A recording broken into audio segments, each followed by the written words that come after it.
Flicker, जंगल का नीला राज। दोस्तों, निरमा की ऊंची उड़ान के नीचे जो सुनहरा जंगल है, वहाँ सिर्फ ताकतवर चील नहीं रहते थे। वहाँ बहुत सारे दूसरे जानवर भी रहते थे और एक छोटा सा जीव रहता था, फ्लिकर। फ्लिकर कोई भेड़िया नहीं था, पर वो भेड़ियों के झुंड में रहता था, क्योंकि वो एक अनोखा और नीला फॉक्स था। उसका रंग बिल्कुल आसमान जैसा नीला था और उसकी आंखें हरी थी। झुंड के भेड़िए हमेशा उसका मजाक उड़ाते। शैडो नाम का एक बड़ा भेड़िया हमेशा कहता, ए नीले, तू ना हमारी तरह शिकार कर सकता है, ना तेरी आवाज़ में कोई दम है, तू तो बस एक चमकता हुआ खिलौना है हमारे लिए। सब उस पर हंसते। फ्लिकर बेचारा चुप रहता, पर उसे एक चीज़ पता थी जो बाकी भेड़ियों को नहीं पता थी। उसे पुरानी निशानियाँ पढ़ना आता था। एक दिन जंगल में अजीब सी बात हुई।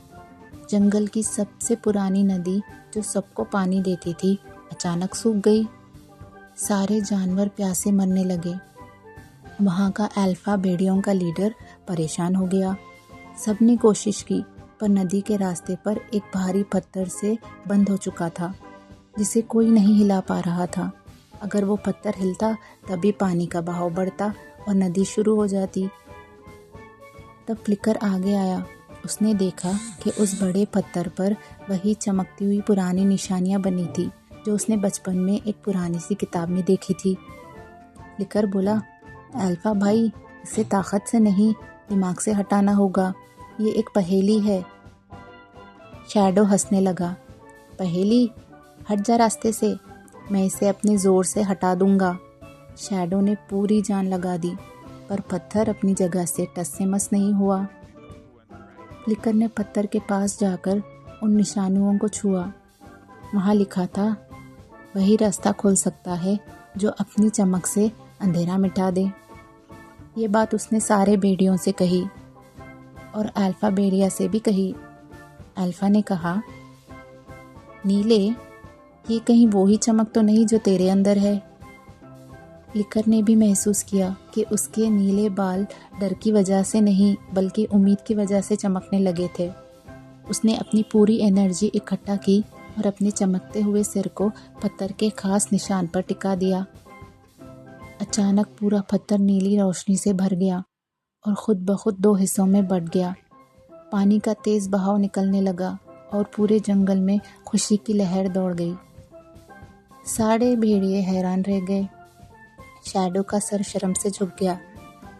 अल्फा ने फ्लिकर के पास जाकर अपना सर झुकाया और कहा, फ्लिकर, हमने सोचा था कि ताकत सिर्फ बड़े पंजों में होती है, पर आज तुमने सिखाया कि असली ताकत वही होती है जो सबसे अलग हो।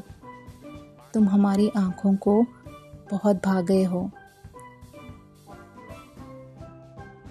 उस दिन के बाद फ्लिकर को कोई नीला खिलौना नहीं कहता था। वो भेड़ियों का सबसे खास दोस्त बन गया था। जंगल में जश्न का माहौल था। शैडो, जो पहले फ्लिकर का मजाक उड़ाता था, आज उसके आगे सर झुकाकर खड़ा था। अल्फा ने फ्लिकर को अपने पास बुलाया और पूरे झुंड के सामने उसे जंगल का रात पहाड़ी गाइडेंस ऑफ नाइट का खिताब दिया। जो चीज़ तुम्हें सबसे अलग बनाती है, वही तुम्हारी सबसे बड़ी ताकत होती है। कभी किसी के जैसे बनने की कोशिश मत करो, बस अपने आप पर भरोसा रखो।